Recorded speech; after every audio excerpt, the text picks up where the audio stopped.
What up, YouTube? Web Mike here, and I would like to talk about House of the Dragon and how, even though I and many others who have read the books or saw Game of Thrones, while we know what's going to happen at the end of House of the Dragon, why are we so engaged to see what comes next? Part of this is because we now look at this series and recognize, oh, there was a lot of care put into the world, its construction, the writing, the acting, set design, costumes. All of a sudden, we see the show being very careful about the world that is presented. And, boy, you know me, I love my verisimilitude, buying into what I see, even though it's fiction. But another interesting thing that comes up with this is that whenever we see a book adapted to a different medium, we always expect there to be changes from it because perhaps this particular medium can show something off better or would have more difficulty doing so you have to portray it a little bit differently, maybe even have to cut it out. But in House of the Dragon, or specifically with the book Fire and Blood, the history that is given is provided to us by unreliable narrators in the form of maesters, who are trying to give their best approximation of what happened, but records get lost, things go missing. Heck, in our world, the first season of Doctor Who, there are many episodes that have gone missing because they were either overwritten, damaged, and lost forever. And even now, we can only approximate what was lost through maybe some audio logs or recordings that happened. And that's what's happening here.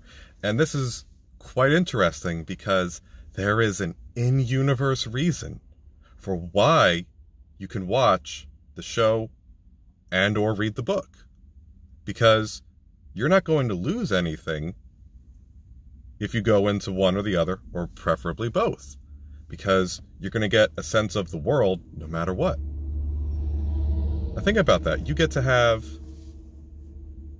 people who read the book and watched the movie not look down on each other.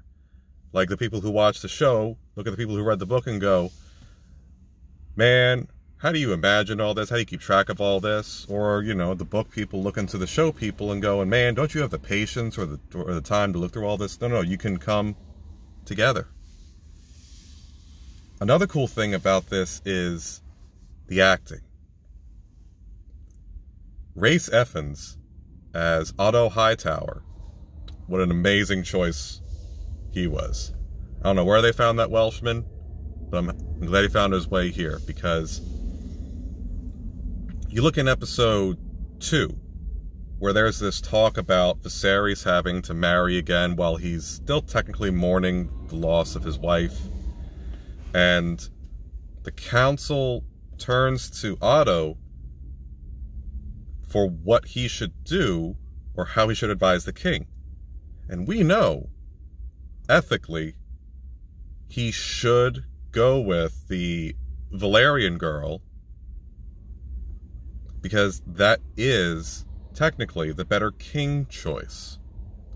Now, one of the character arcs that Viserys has is that while he always tries to be a good man and a good father, that in this case doesn't always make you a good king. And we see that in the show with how the Iron Throne rejects him repeatedly.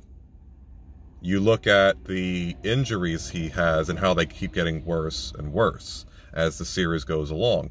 Like, alright, spoiler alert, just in case you haven't seen it, you notice that his wig's hairline keeps going back and back and back. Or, when his hand, you see digits missing, more and more and more. And part of that could be the throne pricking him. But I think there's a little bit more to it than that. Because in the medical field, I would classify part of what's going on with him as venous insufficiency. You see this happen whenever the heart cannot pump sufficiently to or away from a portion of the body. And it can happen because your heart just can't take the pressure.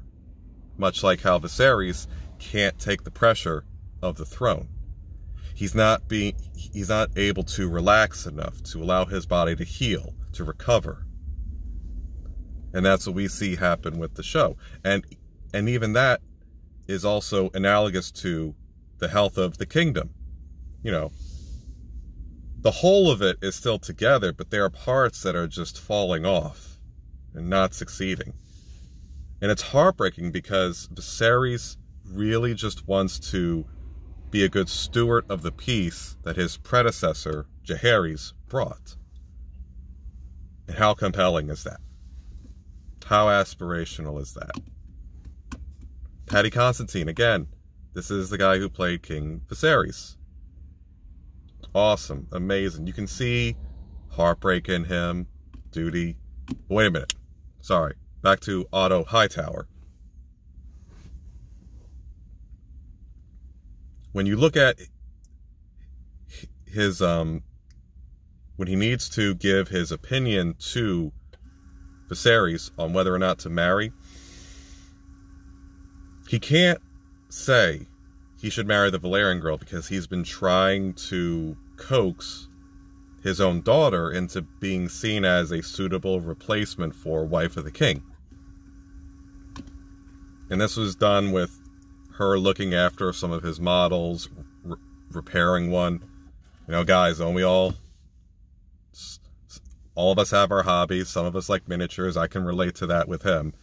And seeing that care and delicate touch that was put to making sure that that one statue was put back together, it had to communicate to Viserys that this girl is receptive to what I'm saying, and that makes her more approachable than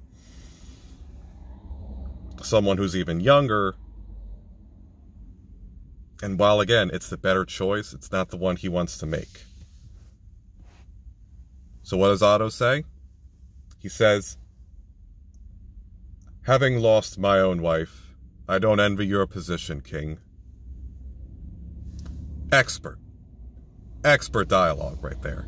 Because he is still fulfilling his ethical obligation as a court advisor by saying, hey, by not countering other councilmen by saying he should marry this one Valyrian girl. But he's also bringing up his own wife's death, just how Viserys had his own wife's death. And this will bring him back to, and this will bring his thoughts back to how Alicent has been there for Viserys. And we can see this happen in the scene. Again, it's very expertly done. And another expert in this series is Matt Smith, as Daemon Targaryen. Now, while I would not consider this a good guy, he is one hell of an actor playing one hell of a character. There's so much little nuance and stuff that happens to him. Now, of course, we're never going to forget that he has no problem being a monster when needed. But in Westeros, that might just be what makes you a better king. Not being too worried about what other people are going to say, and instead just doing the best thing for the kingdom. Maybe he's a bit of a psychopath too, and that makes it easier for him. But I hesitate to say that because we see him care very deeply for his own children, no matter which wife they came from. And Matt Smith, man, I followed him from Doctor Who. That dude can act. Man. And one of the best traits that make you a doctor is your ability to switch between different tempos, tones, and acting personas. And he definitely manages that. You see it when he goes back to the, I forget what islands they were called, but you see his wife there on horseback, and I don't think he says a single word. He's just able to communicate through his body language. And we see this again when it comes to the last dinner in episode 7. when a little spat breaks out between the children.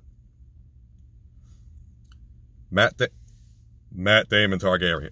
Matt Smith as Daemon Targaryen is there to set his son aside, go, oh, okay, you've had a little spat, you need to calm down now and be professional like a prince.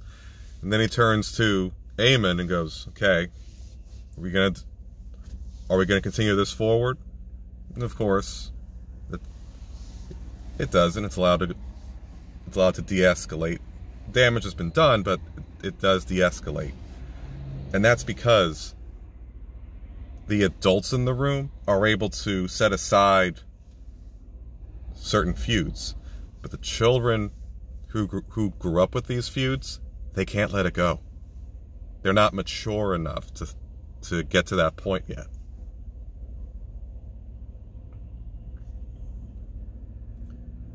Yeah, so I might make a couple more videos on this, but I thank you for taking the time to watch this all the way through. Tell me what you think, though.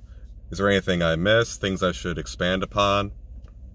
Any scenes or events that really stuck with you throughout this series? Please let me know in the comments below. Thank you very much for your time again. Hit the like button if you like this, and WebMike out.